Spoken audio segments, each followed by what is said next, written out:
अस्सलाम वालेकुम। असलम भाई क्या से हैं? ठीक हैं असलम भाई, ये चेक करें, ये सारा डिज़ाइन वगैरह ओके हो गया।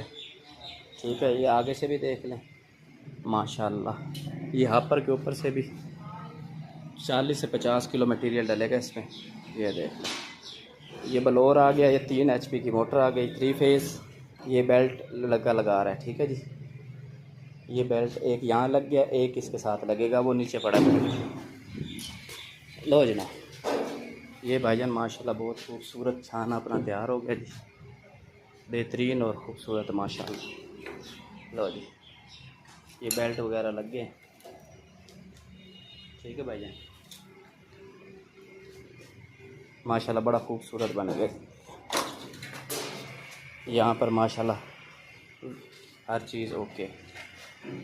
ठीक है जनाब, ये मुझे एड्रेस और पेमेंट भेजो ताकि मैं इसको बिल्टी करवाऊँ।